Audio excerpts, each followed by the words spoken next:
Benarkah manhaj salaf harus diikuti? Dialog Ustadz Hamid and Bustomi. Suasana santai di teras masjid. Bustomi terlihat penasaran. Bustomi berkata, Ustadz Hamid, saya sering dengar istilah manhaj salaf. Tapi jujur saja saya masih ragu. Apa sih sebenarnya itu? Dan kenapa harus diikuti? Ustadz Hamid menjawab, pertanyaan bagus. Bustomi, manhaj salaf itu adalah cara beragama seperti para sahabat Nabi SAW, tabi'in dan tabi'ut tabi'in.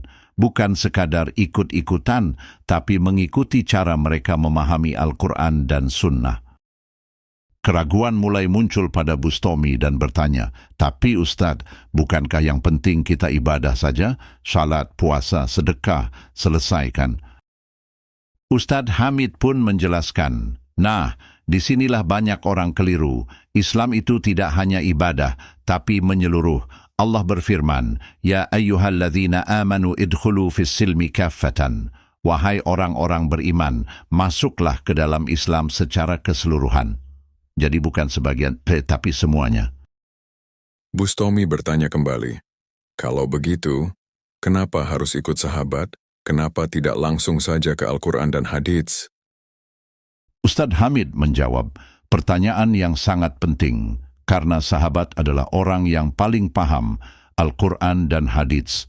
Mereka hidup bersama Nabi SAW, melihat langsung turunnya wahyu, belajar langsung tanpa perantara. Bahkan Allah berfirman dalam surah An-Nisa ayat 115, وَيَتَّبِعْ غَيْرَ سَبِيلِ الْمُؤْمِنِينَ, dan mengikuti selain jalan orang-orang mukmin. Artinya, jalan sahabat adalah standar kebenaran. Bustomi mulai paham namun masih penasaran. Berarti, kalau saya ibadah tapi tidak sesuai pemahaman sahabat, bisa salah? Ustadz Hamid menjawab, bisa, bahkan berbahaya. Rasulullah SAW bersabda, umatku akan terpecah menjadi 73 golongan, semuanya di neraka kecuali satu. Ketika ditanya siapa itu, beliau menjawab, yang mengikuti aku dan para sahabatku. Jadi bukan hanya ibadah, tapi ibadah yang benar menurut sahabat. Bustomi bertanya lebih jauh, contohnya bagaimana Ustadz? Ustadz Hamid menjawab, contoh sederhana, ada orang yang semangat ibadah, tapi membuat amalan baru yang tidak diajarkan Nabi SAW. Dia merasa baik, tapi tidak ada contohnya dari sahabat.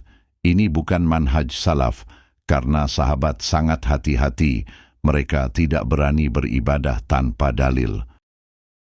Ustadz Hamid menjelaskan dengan lebih lembut, Bustomi, kalau kita ingin selamat, ikuti jalan yang sudah terbukti selamat. Jalan itu adalah jalan para sahabat. Abdullah bin Mas'ud berkata, barang siapa ingin mengikuti, maka ikutilah orang yang telah wafat. Bustomi berkata pelan, saya mulai mengerti sekarang Ustadz. Ternyata bukan sekadar ibadah, tapi bagaimana cara memahami dan menjalankannya ya? Ustadz Hamid menjawab, betul sekali, dan ingat, Imam Malik berkata, tidak akan baik akhir umat ini kecuali dengan apa yang telah memperbaiki generasi awalnya. Jadi kalau ingin selamat, kembali ke Al-Quran, Sunnah, dan pemahaman sahabat. Ustadz Hamid berkata, coba dengarkan dalil Al-Quran ini. وَلَسَّبِقُونَ الأولون من المهاجرين والأنصار والذين اتبعوهم بإحسان رضي لله عنهم ورضوا عنه وأعد لهم جنة تجري تحتها الأنهر خالدين فيها أبدا ذلك الفوز العظيم.